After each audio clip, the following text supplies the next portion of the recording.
vou embora, eu não perco.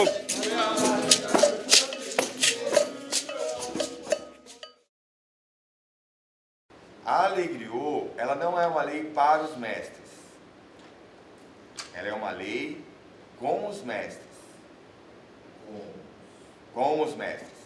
Porque ela vai tocar num ponto, e aí eu acho que sugiro que a gente reflita muito sobre isso para falar da mobilização, que a gente quer saber o seguinte: como é que é o modelo de transmissão? O conteúdo está em todas as leis, né? Na lei 10.139, está na lei 11.000, quer dizer, a gente diz qual que é os conteúdos. Só que a gente quer um monte de conteúdo que a gente já disputou na legislação e que estamos executando, que o modo de transmissão, onde as nossas crianças agora começam a ficar 35 horas, isso também, né? A mãe trabalha 12 horas, a criança fica 7 horas na escola, quer dizer, então é 7 horas na escola e 5 horas da TV. Quer dizer, estamos aí com uma disputa pesada. E o modelo de transmissão, não falando o conteúdo pode ser qualquer um, pode ser chinês, pode ser americano, pode ser europeu. Se convencionou que o modo de transmitir é pé, vem cá, fila, pá, você que tem advertência, tal, ao cúmulo de rompermos com a humanidade na educação, em colocar aquele homem que cultiva junto, que caça junto, que reza junto, para fazer uma prova na qual ele não pode compartilhar o saber do outro. Ele é punido. Quer dizer, transmitir o saber para o outro virou um crime. Cada escola tem uma delegacia que é a diretora, tem os polícia que é as professoras. Quer dizer, a gente está ensinando nossas crianças 7 horas por dia a não compartilhar. Então, a ação Griot, ela vem, a lei Griot, que é bom a gente também separar ação Griot, lei Griot, né, e pedagogia Griot, são coisas. Nós vamos ter que a gente quer saber disso daí. Como é que, gente, ó, então dessas 7 horas aí, vamos deixar umas 3 com roda, vamos cuidar melhor desses espaços, vamos cuidar melhor dessa música que as crianças recebem. Então eu acho uma discussão, um diálogo extremamente necessário. Hoje a gente vive um processo que é totalmente inverso, é diferente.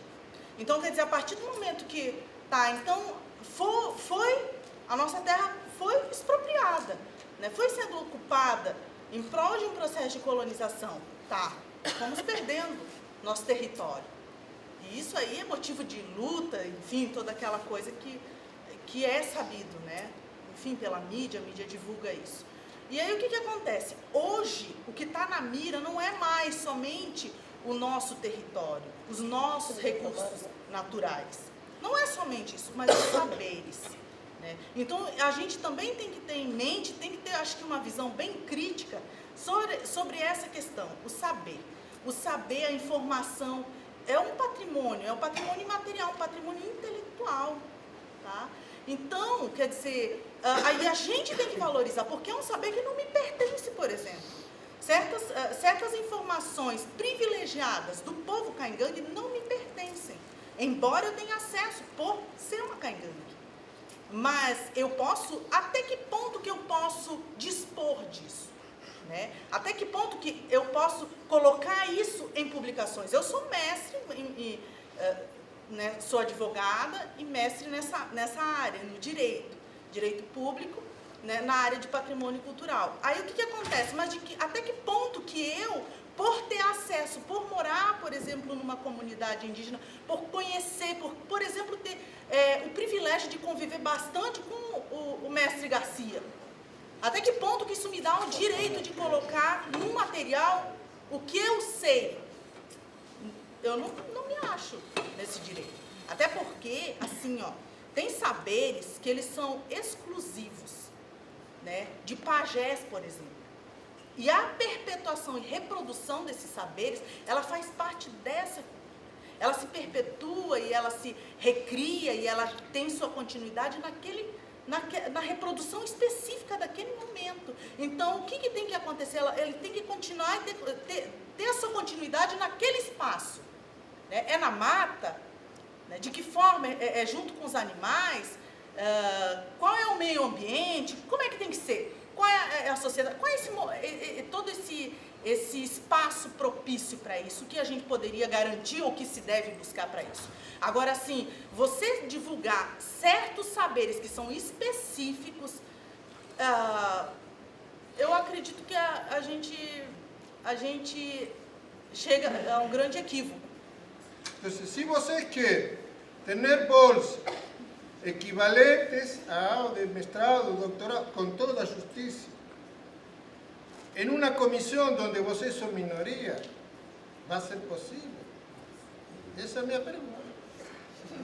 Nós, professores, nós recebemos uma sala quadrada, amontoada, né, para enfrentar no cotidiano estudantil as metas de legislação que nós somos, que temos o prazer, inclusive, de cumprir, né, como as novas leis de obrigatoriedade que existem.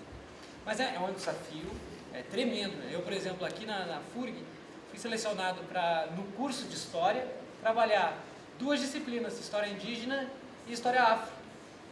Imagina, como é que eu como ser humano, né, limitado, pequeno como eu, vai conseguir dar conta da abrangência disso tudo? Não é humana a demanda que muitas vezes nos aparece. Né? E eu penso sempre, quando estou encarando essa disciplina, quando estou encarando essas questões de ensino, que é necessário uma estrutura muito maior do que apenas esse quadrado de sala de aula que a gente recebe aqui. O professor, no cotidiano, conseguir encarar esse formato tradicional. Então, uma das lutas que nós temos aqui na universidade é conseguir uma sala de aula alternativa, uma sala de aula com outro formato, com outra função, com outra possibilidade de que, por exemplo, só para vocês terem uma ideia, depois de uma aula onde se trabalhou um tambor, onde todo mundo tocou o tambor, se aprendeu o tambor, um aluno me pergunta: professor, quando vai ser a prova? Ele não reconhece também aquilo como um exercício de aprendizado, né? Aí vem uma grande liderança Caingangue, que esteve aqui conosco, a Zelene Caingangue, conversou conosco, né? Trabalhou com os estudantes, e em outro formato, né?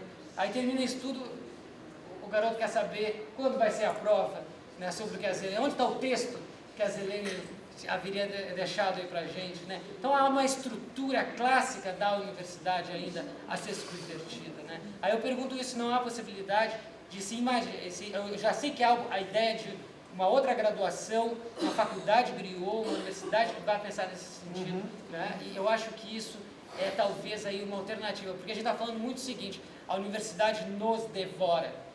Por que a gente também não vai fazer o contrário, né? Vamos devorar a universidade. Isso é um projeto, um programa que, vamos dizer assim, aqueles que se identificarem com ele poderão se implementar, participar, ser cogestores desse processo aí. Isso é um papo que a gente vai ter amanhã sobre isso, inclusive porque algumas iniciativas pilotos já estão se dando.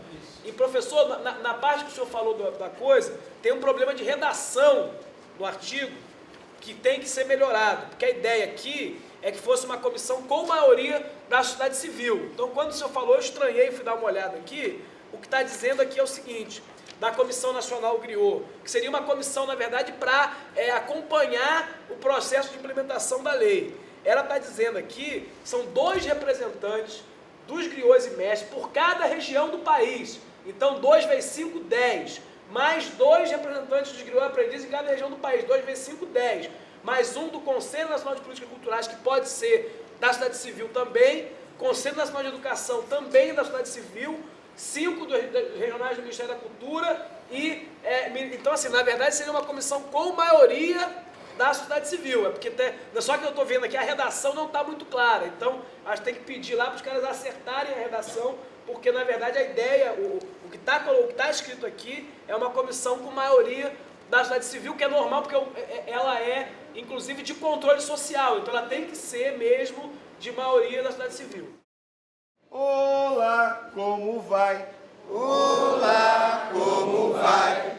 Olá, como vai? Olá, como vai? Eu vou bem, e você vai bem também. Isso não é legal? Eu vou bem, e você vai bem também.